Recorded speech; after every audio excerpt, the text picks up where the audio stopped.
Arsenal 3, Everton 1. I was genuinely nervous going into the game. We all saw what Everton did to Chelsea. I was worried their high, especially away from home, would be too much for us. Instead, I was actually really impressed with the performance.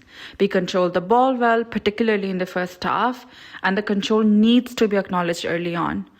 But it's important to be clear about where it came from.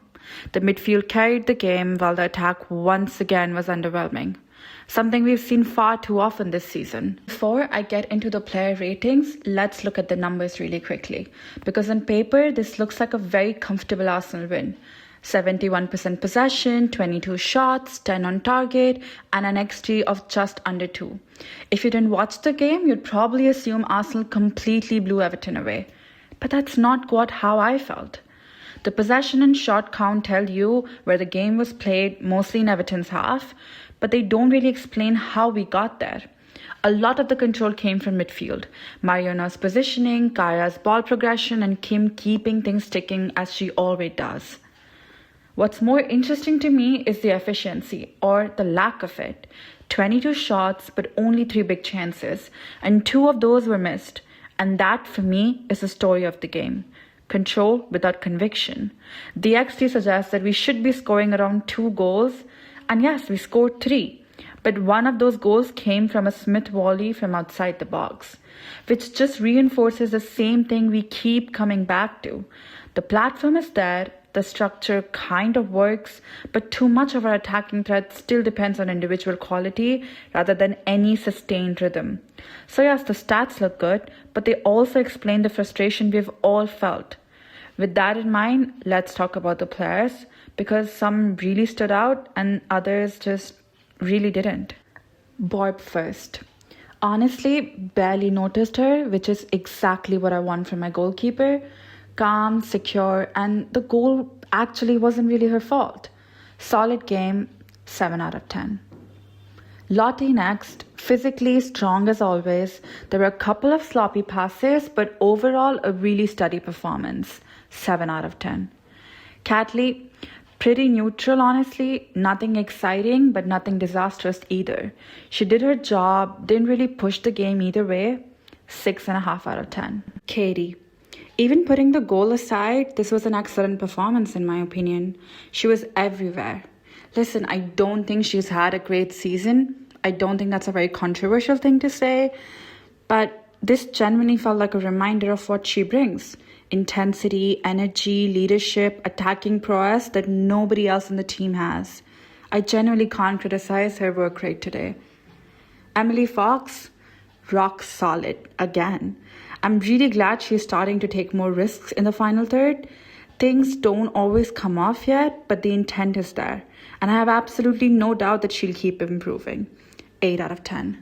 Also, I have to talk about this moment later on, because for me, it sums up a reoccurring issue. This is around the 90th minute mark. The ball gets launched forward and immediately there's hesitation. Leah doesn't fully commit to dealing with it. Lottie steps in and then changes her mind at the last second. And suddenly the Everton attacker gets in front of her. We're honestly quite lucky here. The ball runs slightly ahead of the attacker and Borb is able to come out and claim it. But this is exactly the problem for me. At this stage of the game, there cannot be hesitation. I don't need elegance. I don't need composure. I just need someone to clear the ball decisively. Make a call, commit to it. Because against a better side, that's a goal.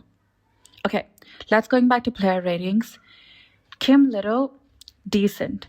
But I think this is where the bigger issue comes in. We simply cannot keep the ball without her, which says a lot. She keeps us ticking, but defensively, she needs to offer more.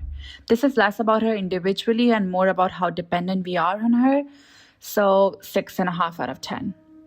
Kaya Cooney-Cross, incredible. Absolutely cannot take her out of this team now. She dictated the tempo, carried the ball, ran the midfield. I still want more edge defensively. The tackle in the extra times shows me that she can do it.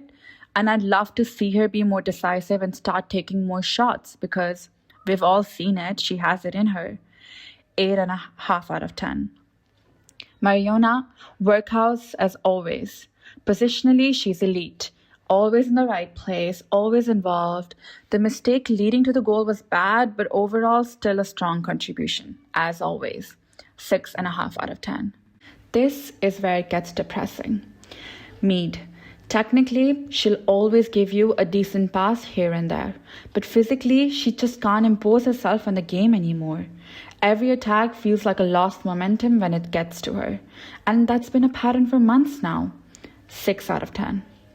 I'm actually going to group Caitlin and Russo together here because for me, they had very similar games. Both played the full 90, both were heavily involved, and both ultimately underdelivered in the moments that mattered the most. Caitlin first. The decision making was poor, the dribbling was messy, and for a player with the level of the experience that she has, the silly fouls later on were really frustrating to watch, especially when we needed control. 5 out of 10.